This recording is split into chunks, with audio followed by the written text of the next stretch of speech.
Welcome to the Smarter Leadership Podcast, where we explore the power of leadership, from overcoming challenges to shaping cultures and building a lasting legacy. Through inspiring stories and insights from our guests, we'll share transformative lessons to help you thrive in today's interconnected world. I'm Tucci Ivowi. Join us for conversations that will inspire thought and action. Aisha Ayensu is a celebrated fashion designer and co-founder and creative force behind Christie Brown, a globally recognized luxury fashion brand based in Ghana.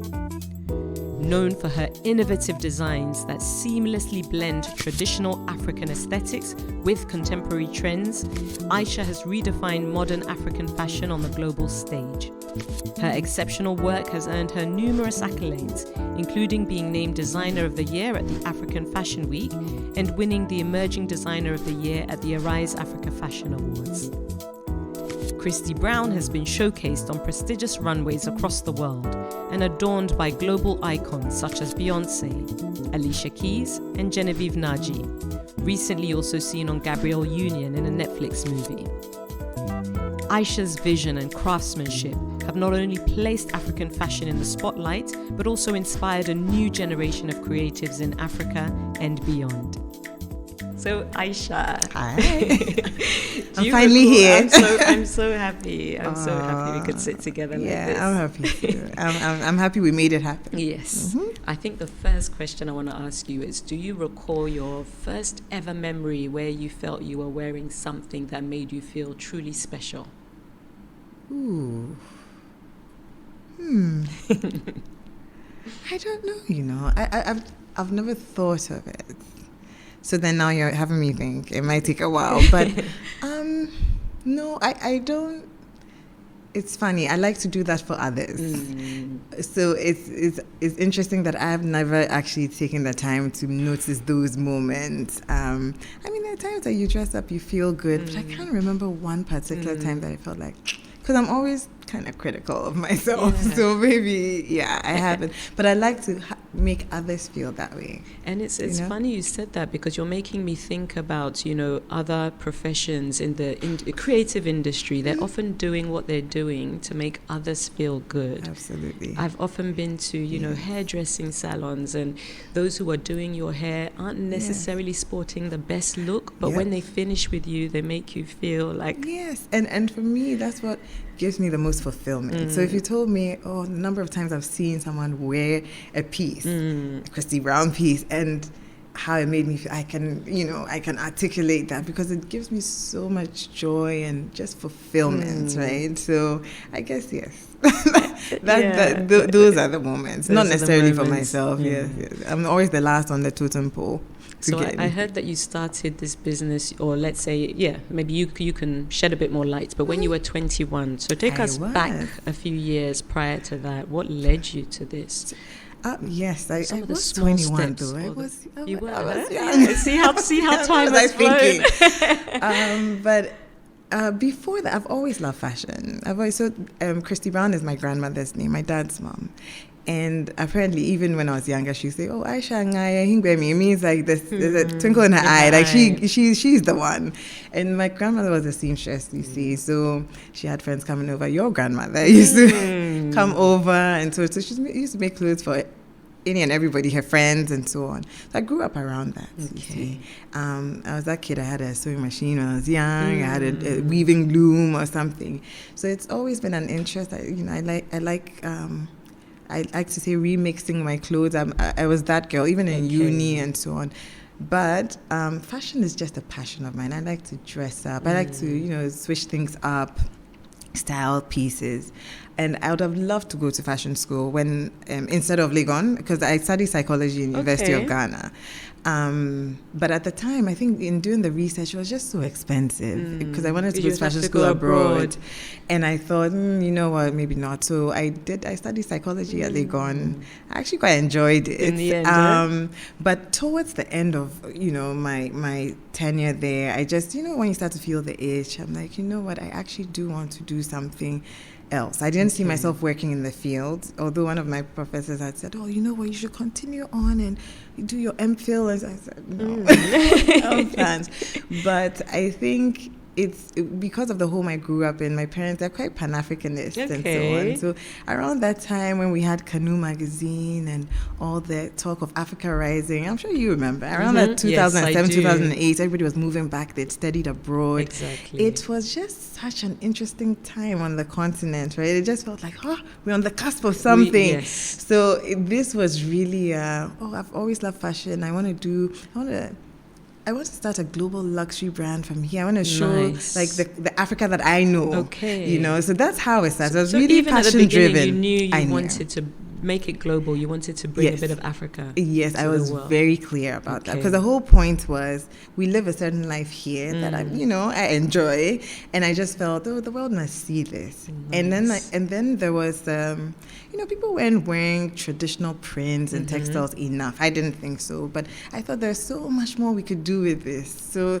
then it was to create a brand that would do interesting pieces with local textile. But so very early I knew exactly. I knew exactly that vision. It was so clear. That's I thought then it was clear. Now it's gotten clearer. But yes, I knew the kind of brand I wanted to build. That's beautiful. Yeah. I came to Ghana. You mentioned people moving back and 2007, 2008. I think I came back in the early 2000s. Right. And when I say I came back, I didn't live here. I didn't grow up here. Yes. I actually went to the school in the UK. But when I came, I was like, okay, this country is doing things. There's something happening. So much opportunity. Yes. And then in those early days, you had, companies organizing for people to wear local prints on Fridays. Yes. Eventually, they started doing the Wear Fridays like a little later. Yes. So when I encountered your brand and your pieces, I fell in love because it was different. Good. It was different to anything I'd seen on the market.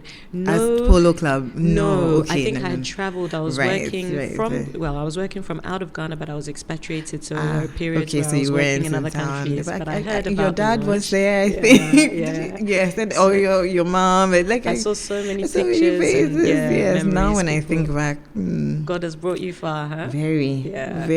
It's been such a journey. Like just even thinking how far we've come. For the longest time, because the vision is just so big and grand, there's a tendency to feel that, we're not quite there. Yes, we're not quite there. Yes, but I think when we turned 15, I believe 2 years ago, and then we moved to the residence, which is our store now, and that was when I took a moment to say, we've come a very long way. After 15 years? Imagine that. So you really drive yourself hard. I do. I do.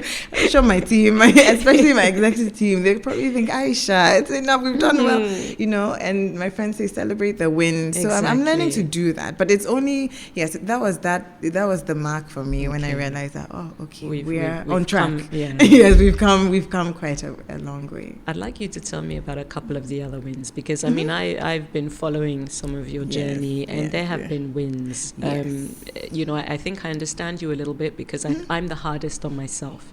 So when I'm hard on my team, they at least they know that I'm not just doing it to them. I'm harder on myself than I am on others.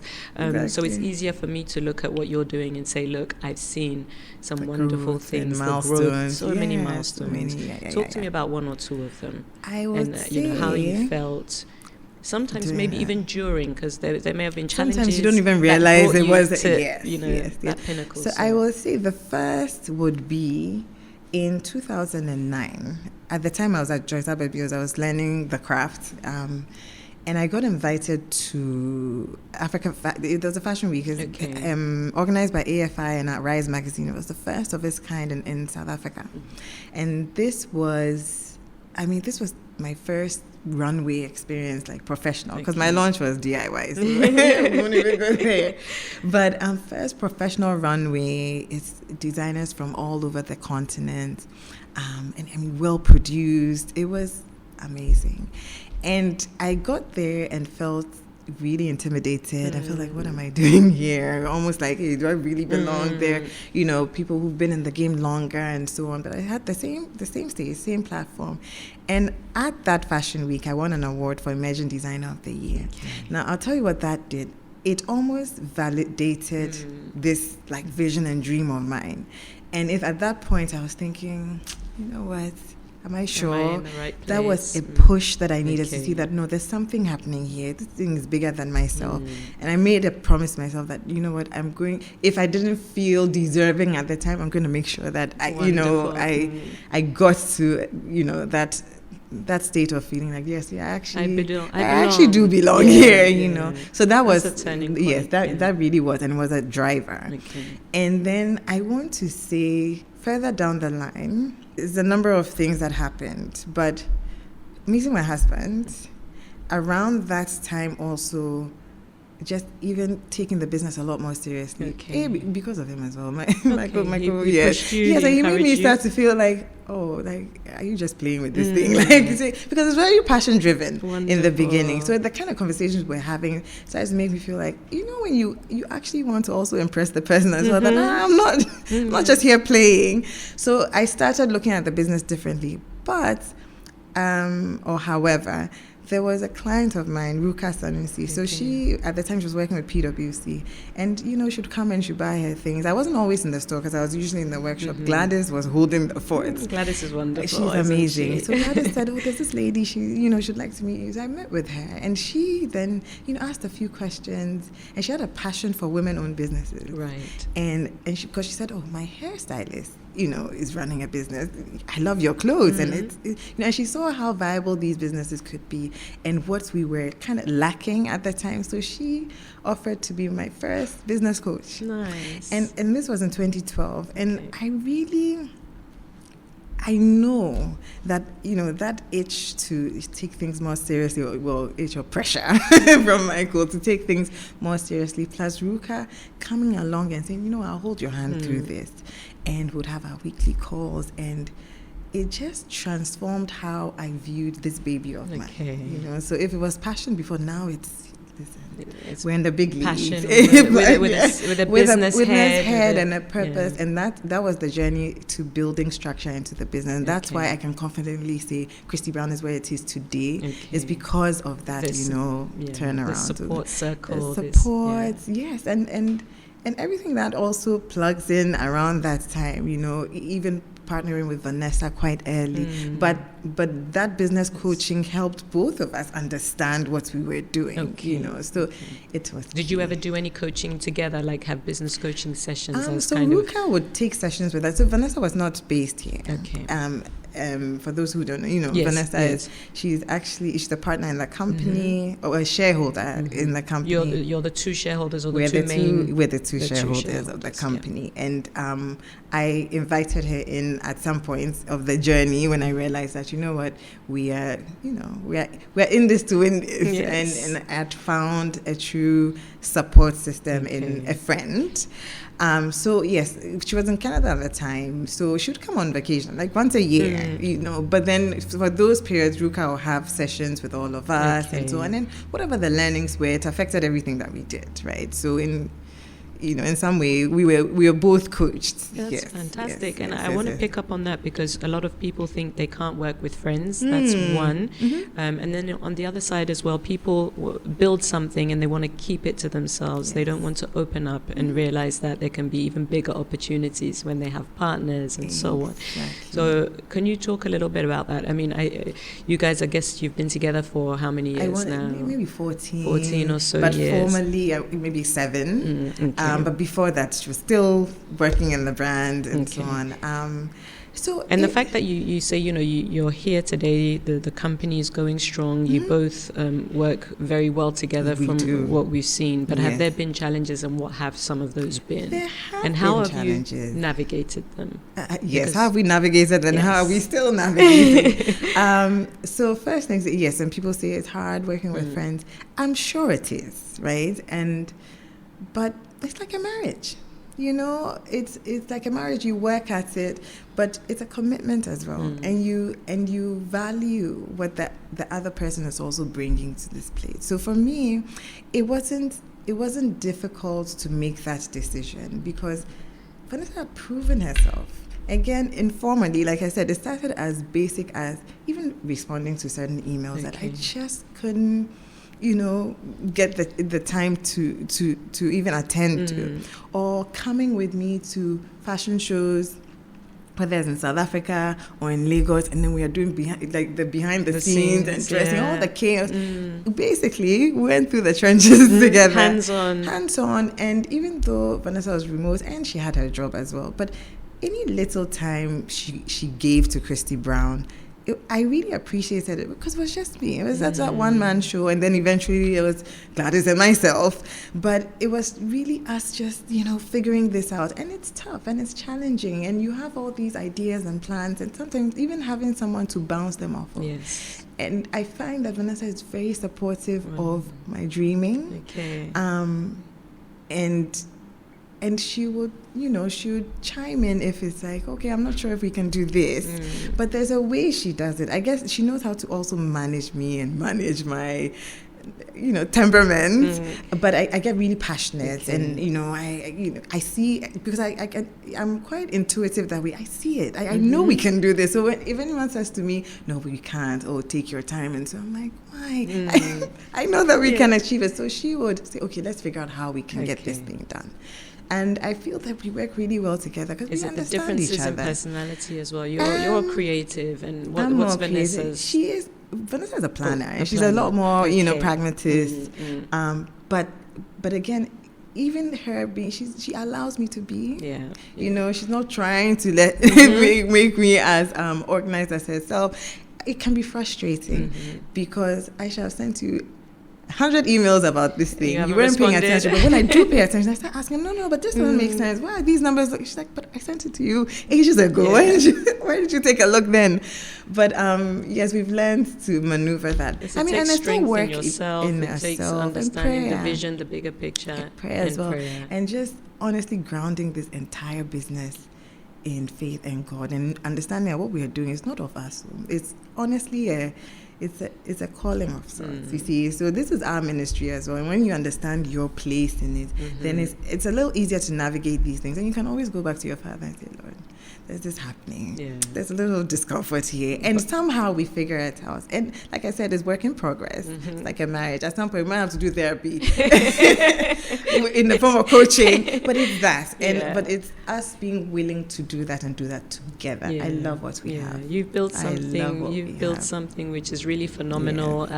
I think people in Ghana admire the work that Christie Brown has done, coming from the team. And, we understand that it's a team effort, but also globally, these efforts have been seen. Tell me a bit about, your moves into global markets and how did you land that? Was it again intentional, or were you in the right place at the right time sometimes? And how has it felt, stepping outside of Ghana and seeing your designs, on people from all over the world? And it started quite early, the placements, but I will say that the fact that I was so clear on the kind of brand I wanted to build is also part of why we are where we are, right? So very, very early, when I started this brand, I knew I wanted it to be a global brand.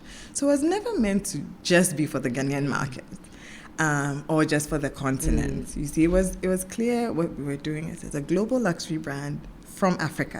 And I said from Africa. So it's really, it's about even the other, regions on the continent as well. So it's always been clear. But you see, when you set out to build a brand, that's also meant to debunk any misconceptions that people have about the continent. There's extra pressure on you to actually do things even better than the average person would. Because I always say, if somebody encounters the brand or a piece, I never want them saying that, for Africa, it's from Africa, so it should be a certain way. No. So that's why we'll keep pushing ourselves. So I was also very deliberate in the beginning about what liaisons or what partnerships we got into. It's not every invitation would honor. It's not every platform will show on. And I think that those deliberate steps made it clear what the brand stood for. If it's luxury, it's luxury. And it should have a certain global appeal as well. So then that also informs the kind of pieces you make. And then the partners align because it makes sense. And then when if they are looking for a brand that has global appeal from Africa, for example, the Beyonce, Mrs. Carter tour, the ask was they want an African brand for, her Mrs. Carter tour. She had a particular song, I think, Grown Woman or something. Okay. And in doing their research, I guess, in asking people, and someone says, oh, Christie Brown. And then I'm sure others, right? But when they looked at the pieces, and then, of course, how you present the brand, the kind of designs you have, it made sense. Yeah. So then there was that seamless alignment.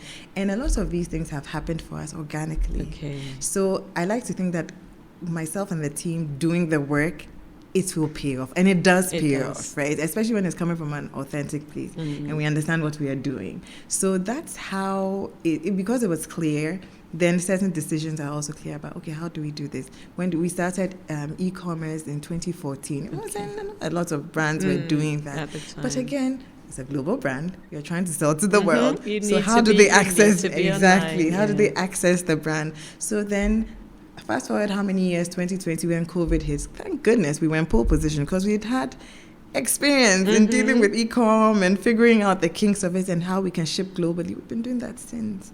So I think it's being the intentionality behind we are building a global brand.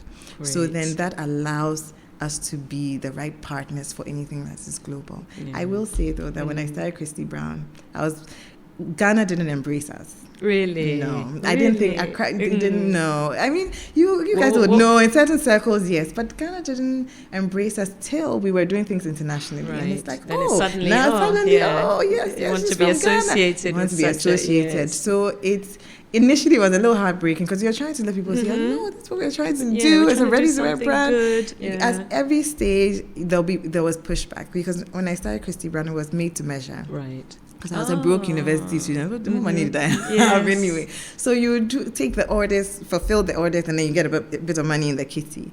But I knew that to build a global luxury, I couldn't sustain that, right? That wasn't the vision for it. So it was going to have to be ready to wear. You could pick it off the rack and so on. And when I started introducing that, there was a bit of resistance because, no, I want you to make it for me. I said, no, but I have it. I have it in your size. And that's what I love. That's what I love about Christie Brown. I'd walk in, I'd see a piece I love. Try it on, it's your size. Maybe a little, put a belt somewhere. I wouldn't even try it on. I'm like, this works. I'm taking it. But it took some time because initially, the women culturally, they like to have it made.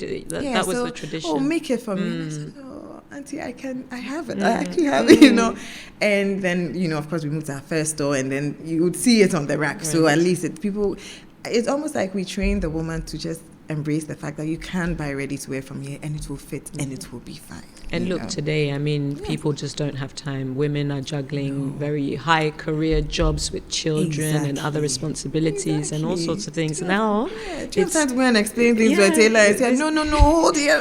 And then when it comes back, it's wrong. You have to go back again. The frustration, the waste. And the modern woman, it's not, and for special occasions, yes. But your everyday pieces, you want to be, it's convenient. It's the way forward. I've been to conferences, and I tend to wear a lot of Christie Brown to those conferences. Yes, I've seen that. Where do you get that from? I say it's in the shop. You can just go pick it up. Exactly. And now, more and more, every time I go to a conference, you're going to see at least, I don't know what percentage, but you're going to see a number of Christie Brown pieces. It makes me so happy. I was in Cape Town a couple of weeks ago. And I think that was Energy Week, and a client sent a picture of herself and another lady. I've never met her. I think she's maybe from Nigeria, but they were both wearing the current collection. And I thought, wow, we're doing a thing. You're doing a thing. And it's just that drives me as a person, as like founder, and also in terms of a creative director, as a designer for the brand. It drives me, it inspires me. The more I see you guys in certain spaces, because that's the whole idea, that the woman, we're clothing her to feel a way that makes her feel even more confident or feel like the best version of herself. So when she enters those rooms, she delivers. It is simple, and it works every time. It works every time. So how do you keep that inspiration going? Because it cannot be easy. I mean, coming up with new designs every season. What is your inspiration when you go off and say, okay, I need to create a new piece? Is it moments? Is it other forms of arts? Could it come from music or everyday items? I'll Where tell does you it come from? Ultimately, and when I say this, people roll their eyes. I don't care, but I pray about it. I pray a lot. Like I'm a very spiritual person. I'm very in tune with the Holy Spirit, and I say that before a collection, the inspiration does get dropped into my spirit. And I can't, overemphasize this enough. It really does. So it starts as that. It starts as a nugget. Sometimes it's a feeling. It says, "Oh, where is the woman going to be?" Okay, in next year, but I don't hear it that way. But so like this collection that just passes clarity. Okay. I knew from last year. At some point last year, maybe towards the end of last year, that is where she's inching towards. So that's what this collection was. That was the theme. So then I do more research. Okay, clarity. How do I translate that into her? How does it show up? Yeah.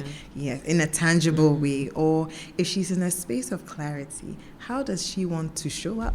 And what kind of pieces would she like to wear that don't tamper with where she is? Then also I look at what's happening in the world. Then you look at trends as well. And then you interpret the trends through the lens of the woman. Okay. So it comes from a very deep understanding also of the woman that we're designing for. But the brand started as a bespoke sort of custom, and then I moved to ready to wear. When I moved to ready to wear, at some point, I really I wasn't even doing bespoke anymore. Okay. It was really, we were toying with just closing that arm of the business. But what I've done is I kept that going because I realized as the brand grows, I lose touch with, I'm not always in the store. I don't get to see the woman every day and get to hear just what she's going through and so on. So I keep bespoke as my connection to the woman that I'm designing for. And that also keeps me inspired because I meet so many amazing women. And that 30 minutes or 45-minute session, I learn, we pour into each other. I know, yes, they're coming for clothes, but it's conversation. It's getting to know people, just understanding where she's at. So that's a bit of R&D for me. Yeah. So Bespoke is my baby. It's separate from the main Christie Brown brand and operations. It's actually even registered separately. Yes. So it's my baby, and I am stubborn about just holding on to that because I know what it does for me as a creative. I'm glad and also ultimately what it does for Christie Brown. So I keep it to, be in touch. Yeah. So I don't take a lot of orders there just because it's also quite personal. Okay. So, and I want to, I pour myself into that. So but yes, once somebody wanted to do a bespoke and they said, I'm not sure she'll do it for me and maybe the timing. Can you call her? Is it? Have you ever had that? Have you had people say that? Other people think it's, if you know Aisha, then you get. Yes. Have you had people calling on behalf of other people? I get that all the time. I thought, is Bespoke becoming a bit snooty? But it's not. It's really because I'm just this one person. Yes. I sit as CEO of the company, creative director, and then imagine there's Bespoke as well. So there's only so much time I have, and there are certain sessions that I really want to have the consultation. Okay. So it's not, I've seen this that I want to just make it for me. No, I want to understand where are you going, what are you, how do you want to feel? And so it's deeper than that. So that's why it's quite hard to pin me. And when Christie Brown is busy, it's very hard to get a bespoke appointment. Yeah. But that's what it is. So please tell them. I do. Don't worry. It doesn't have to. You don't have to know anyone. I tell them, don't worry. You can plan it. And there's a team that handles that. There's actually even a separate team for bespoke. It's a smaller team as well. So there's only so much we can do. But there's someone in charge, and once she gets the number, should call and walk you through the entire process. So everyone is welcome, but time is limited. So you spoke about one of your big supporters, that's your husband. Yes. And you've spoken a lot about the work and the women who are kind of at the front of it. We've heard about, Vanessa. We've heard about Gladys, is she like your marketing? Gladys is head of retail.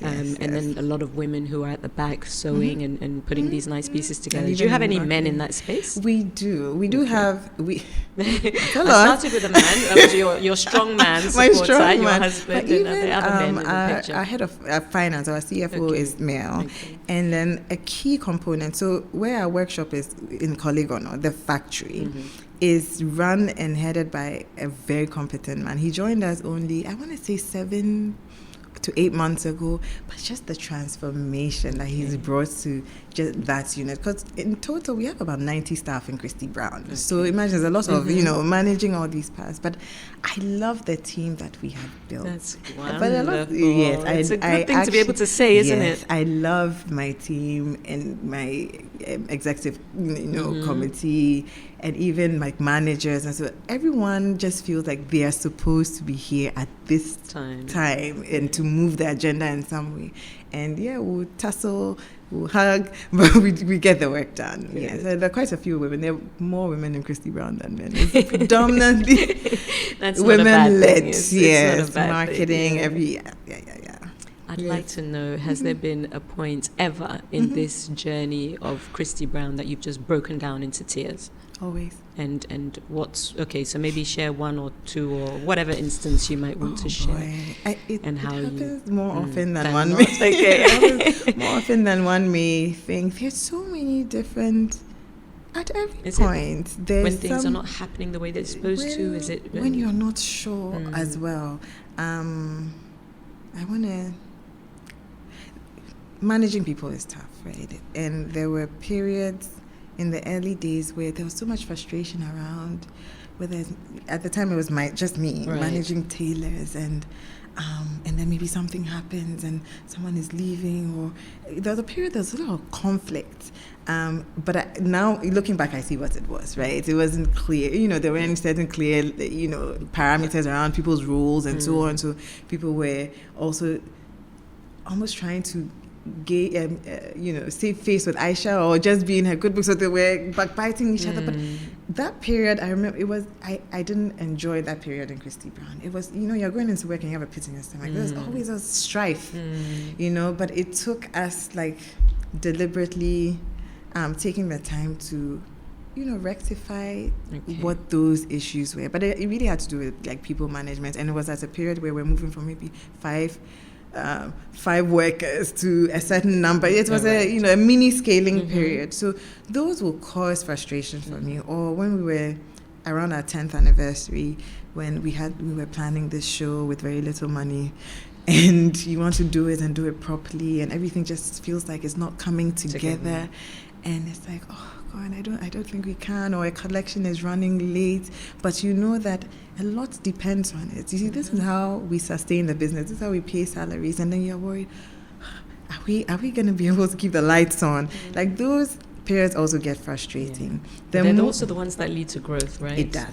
It really does. The last one that I went through, I probably can't divulge too much, but it felt like a breakup. I had a part of my team, the leadership team, that I really leaned on, and I felt, when someone comes and says, oh, this person's coming to save me. And I felt, now looking back, I said that was unfair as well. I put such huge expectations on the person, and then when maybe my expectations weren't being met in a certain way, in expressing it, maybe how I did, it just caused unnecessary friction. And so when the person says, you know what, I'm out, I was really affected by that. I didn't think I will be, but it felt like a boyfriend breaking up with you. I thought, but we are just starting, we're just doing this. So for me, it was a period where I had to really take stock and look at what my role in that was. It can't possibly be, the person just, just where did I fall short? Like I said, I am quite hard on myself. So before I'll point a finger, I'm like, okay, let's rein it back in. Let's bring it here and see what I did. But I also learned a lot about myself, that I somehow give off that I am not as competent as I actually am. I'm not sure why I do that. But I realized that I must have also communicated that I didn't quite know, I'm not really sure. So you saved this thing. But I knew what needed to be done. But somehow you're hoping the person would read your mind, because or something. Person's usually been able to, and more qualified, so to speak. So in my mind, I'm like, okay, I don't really know corporate, so this, you're gonna just handle all of this. But the whole experience made me realize how much I've grown as a leader, and how much I actually do know and understand about this business and its trajectory and what will get us there. So, through that breakup, I I can see the growth, and for me also there's a lot of work that I probably need to do myself, just a self-talk, and just getting yourself out of that rut of, I don't know if it's imposter syndrome or what, but I'm sure a lot of leaders go through that. I think every leader at some point, and I don't know how it creeps because I used to consider myself a very confident person, even in my teenage years, uni, you couldn't touch me, and then somehow I said, how did I get here? But okay, it's taking work, but I'm working on it, and just. I think it's at every stage, when leaders are going through different, phases of growth, it'll creep in, and that's I what think it is. Global leaders, they will all have gone through it at one point, because at one point they weren't qualified, but when they get in, they realize, okay, actually I was, yes. Because if I wasn't, who was? Exactly. Everyone goes through the same steps, and I think it's those moments, when you're you doing navigate something that, new. though? Or when you remind yourself, like what the story you shared earlier about how you went to that fashion show and then you got that award for emerging leader. Said, you didn't realize it, but others had seen what you hadn't sometimes seen. So I think, and that comes with being hard on yourself. And funny enough, I think I've also noticed it comes a lot with introverts. Because introverts are very into themselves. Yes, they spend a lot of time by themselves thinking how they can work on things, how they can do things better. I think I'm an introverted extrovert. Yes. I'm also quite social, but I have. Listen, I withdraw. I have my social battery needs to be charged, and in those moments, I think a lot. Like I'm the one person. Even we're going through our strategy session, end of the year, budget season is also upon us, and we've done all this work. We've done the sessions, and it seems clear. Okay, this is our strategy. I'm the one who will go and do a lot of thinking. I'm sure when Aisha does her 3 a.m. thinking, they're like, she's coming again. And I'll come. I'm like, you know what? It doesn't quite seem right, and it almost feels like you're drawing the team back.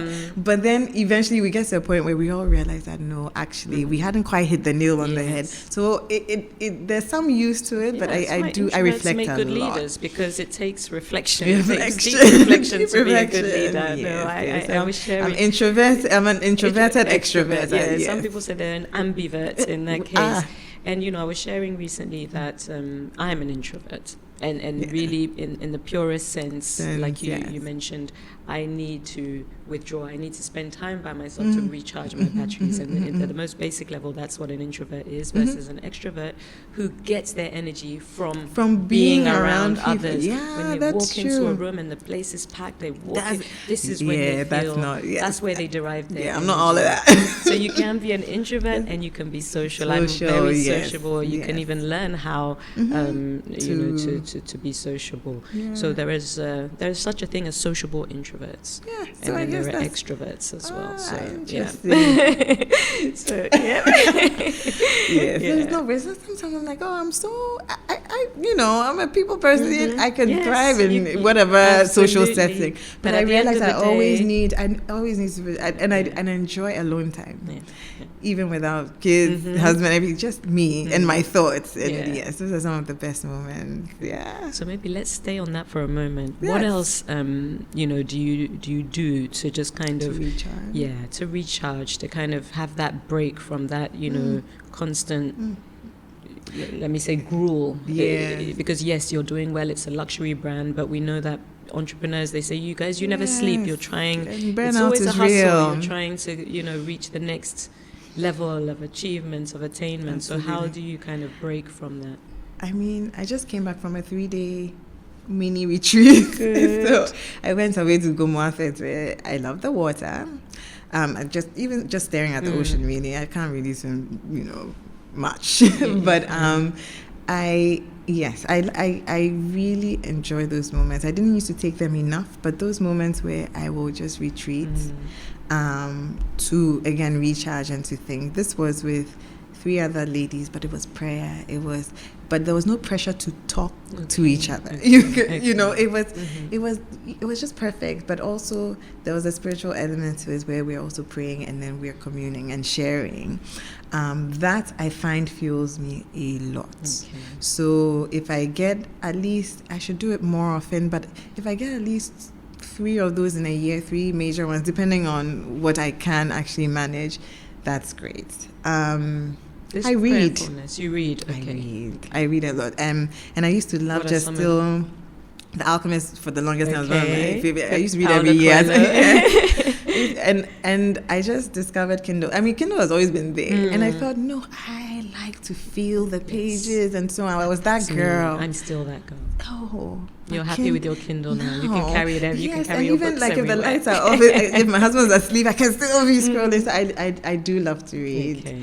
And depending on where I am, if it's a really stressful period, it can be just really trash, like romance type novels, because I just need to unwind.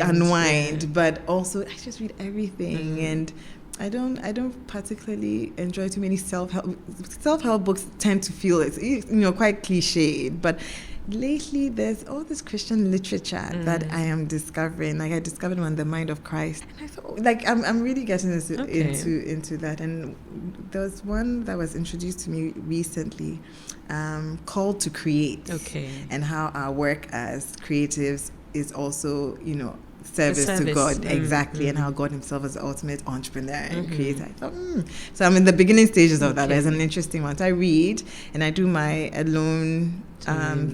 Yeah. So I know that people might be upset with me a lot because I get invited to a lot of events and parties and so, and I can't always make it because sometimes I just can't. You need, first you need boundaries. You need to know what you can handle, what you can manage. Yes. The beauty of Ghana is that there is always something to do, but at the same time, it's also what can give you burnout. Yes, we talk about work giving us burnout, but actually the social scene can also give you because burnout. all week is go.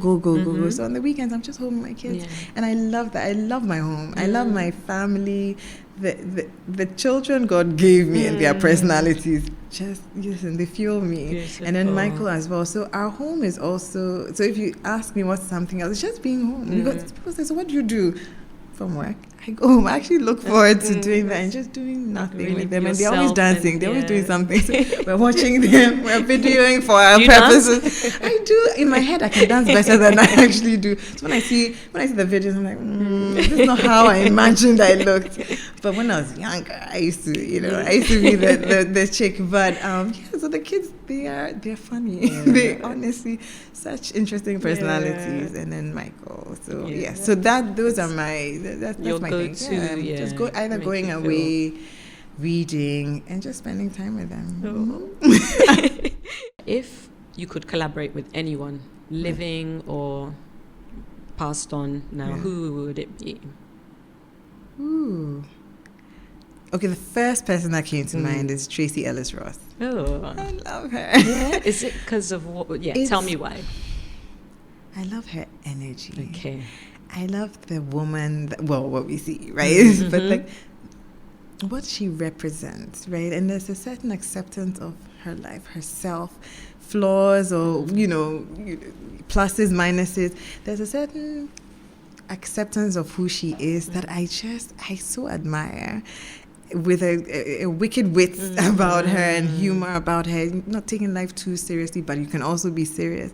I feel like she embodies a lot of the woman I have in mind when I'm designing, and she has amazing style. So the creative director in me or designer in me is like, I'd love to do a collaboration with her where we come up with some sort of a line and it's exclusive. I see it in my head. She's my friend. There's so many others and so many other different brands, but she embodies confidence, self-confidence, and it's like a sense of freedom, right? It's a sense of freedom that I wish a lot of women would have and embrace or even experience, right? Because sometimes we put a lot of pressure on ourselves to be just have it all together, and it's okay, and just accepting that we're enough. Yes, we are enough. And I think she embodies that. So she's one person I'd love to do something with. Yeah, maybe it will happen. It will happen. I'd love to see it. I'm putting it out there. So yes, that's one person. Now I'm sure if you were to describe yourself in 3 words today, what would they be? The top 3 that come to mind. I am intuitive. I own that with my full chest. I'm light. Liked. Light. Like Light. Yes, Okay. I honestly don't take things too seriously or personally. I'm passionate about things, so they might think, oh, she's, she might be, passionate or overly stuck on one thing or another. But I let things just flow through, because I guess it's also my faith and just my understanding or my belief that we are here for a season and we are here on a mission. And so when things happen, whatever happens, is never actually about us, right? It's part of that journey and that flow through. I guess that sort of ease or lightness is why I also am able to open up the business to multiple people and multiple ideas to build this thing, because again, I don't hold on to things too tightly. Okay. So I like to think I'm very light about things. Not that I don't take life seriously, but it's a certain ease that I find has helped me navigate life beautifully. And maybe that's also to do with your faith. I'll let you say something about your faith after you tell me the third. The third thing about me. Ooh. Well, it doesn't describe me, but it's I'm quite impatient. So I'm kind of good.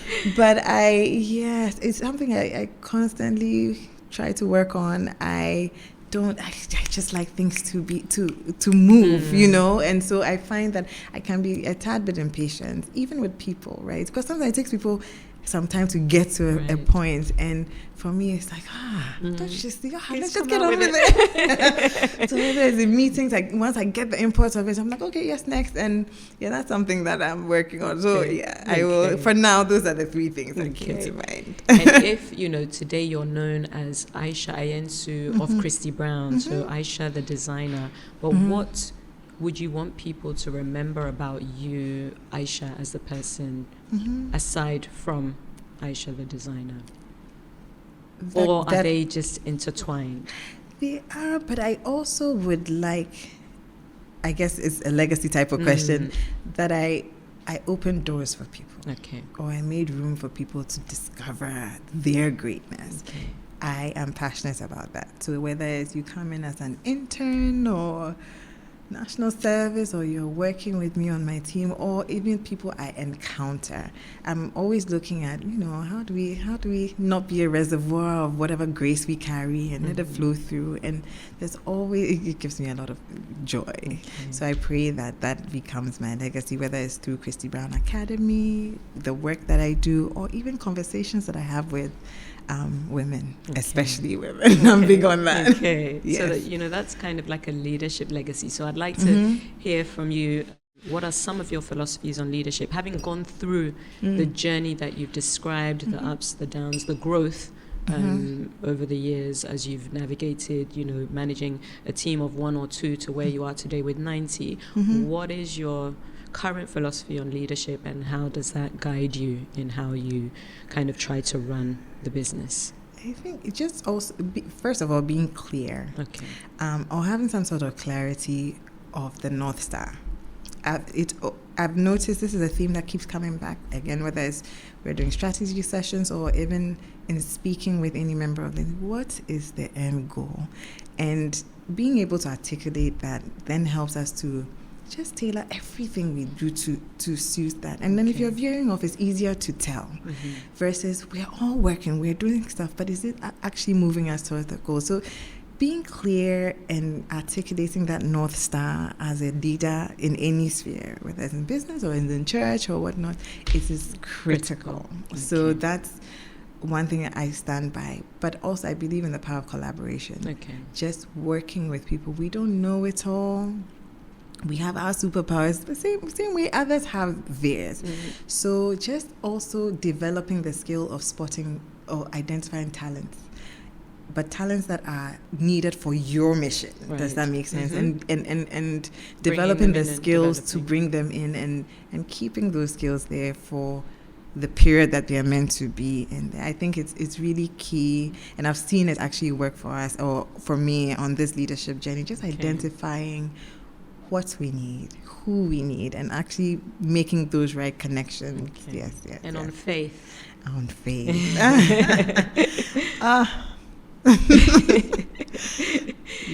When do you, recall getting to that point when you knew that this was like And your anchor, if I can anchor. put it that way? Because you've spoken quite a few times. I've always been spiritual. I told my mom that I feel like I know when I became born again. Okay. And I think I was 8. Oh. I know. And I remember where I was in my grandmother's house and what I was doing, and I was singing this song in tree, and I'd say, "Me water, okay, if I had 10,000 tongues," and I was singing and I was humming it. And now, when I think back, I don't remember where I heard it or learned it, but that was it was a deep experience for me. Now, just thinking back, and I have a terrible memory, but the fact that I remember that in that moment, and I don't know what was happening there, to be honest, I still can't articulate it. But so again, I know that seed was planted very early. And then all through my teenage years and college years, it was wild west. but there was still that nugget. Okay. You know that thing, it just never leaves. But I think maybe in university, around the time I launched Christie Brown, I was probably praying. I was praying a lot more, and then I joined the Lord's Garden Ministry, my church. Okay.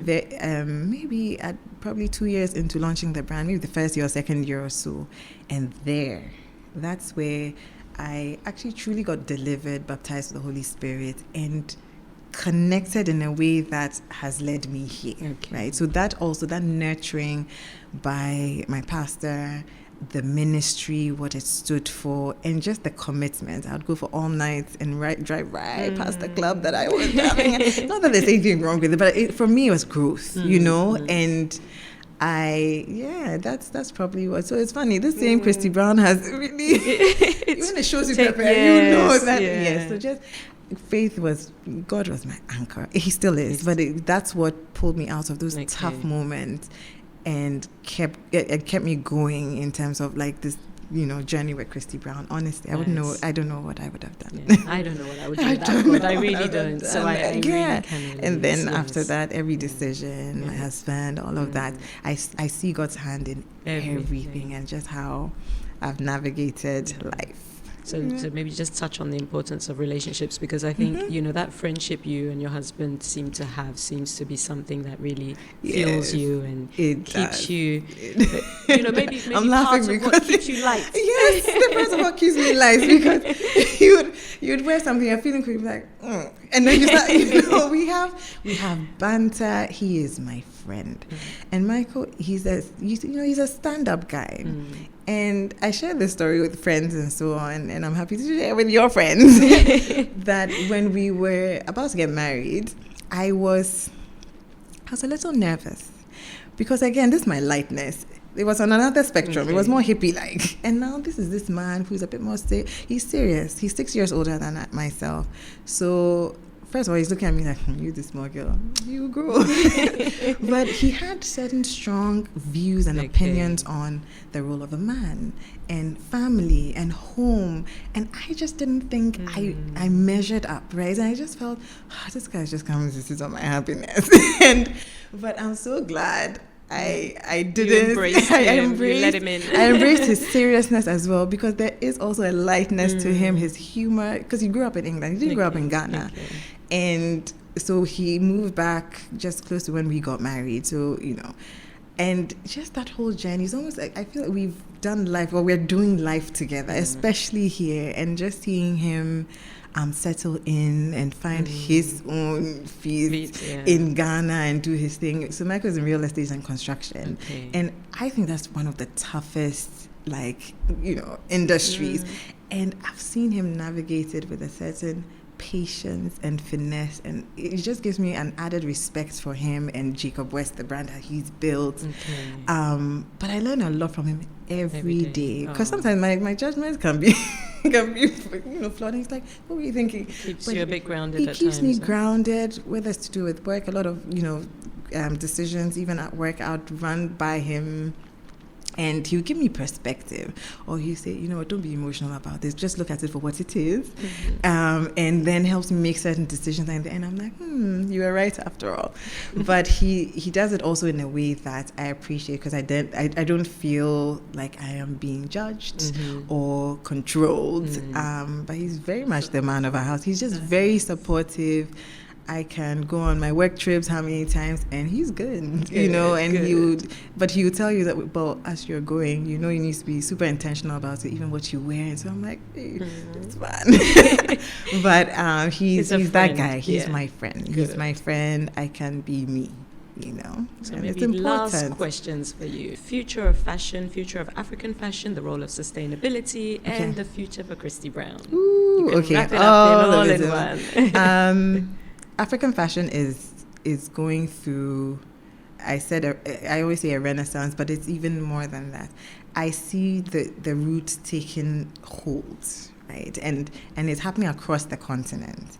So for me, even with initiatives with the Continental Free Trade, etc., I am actually really optimistic about the industry that we will build on the continent. Again, my visionary self, I see it. I see it is palpable, and I pray that a lot of the brands also embrace the work that we need to do now, right? To have the right structures and be ready for what is to come, because the West and everyone will be looking. I mean, they look to us for inspiration all day, every day.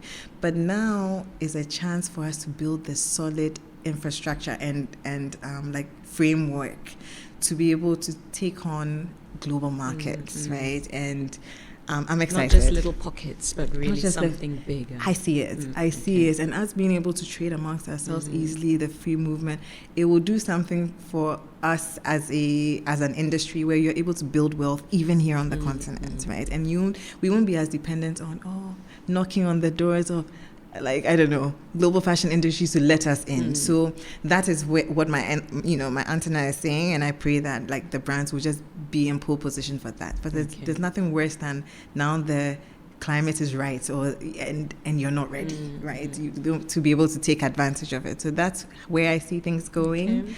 In terms of sustainability, we've always been sustainable as African brands, believe it or not, because listen, we don't have much, so we learn to use create, use and reuse, and be creative with what we have in a way that I think is quite unique to us. So we have to carve out our definition of sustainability. I mean, there's the climate aspect, and of course the social aspect. That's where I'm most passionate. That's what I'm most passionate about, because I believe that we are creating businesses and enterprises that are, of course, employing others. And because they also lean on us for sustenance in a way, we are in a unique position to conscientize our people on just their input or their influence on the environment. But if you just start to say, save water and do this and plant more trees, it seems so far off to someone who I'm trying to find my next meal. But if we can find ways as companies to weave it into how we operate, right? And even the communities that we find our businesses in, how do we now creep certain sustainable practices in there that they latch on? It's harvesting rainwater and Kolegono. They see that, we are doing that at the factory. This is how it works. This is how it saves on this. Then now people start finding even local ways of conserving water, or even us planting more trees. I always walk by our workshop and I said, there are no trees here. But as business owners, as businesses on the continent, we're in a unique place or position to actually build infrastructure or framework around getting communities to act more sustainably, because this is all we've got. And the future for Christie Brown, it scares me a little, but it's a good kind of scary. Like I said, we're building a global luxury brand with African sensibilities. We have kind of scratched the surface, so it's more work in that line, right? Expansion. We're in a scaling phase right now of the business, but the global expansion plan is pretty much on the way for the brand. So you see a lot more of that. You see a lot more of us doing things in certain key regions that we've identified, both on the continent and across the pond. So that's really our focus for now.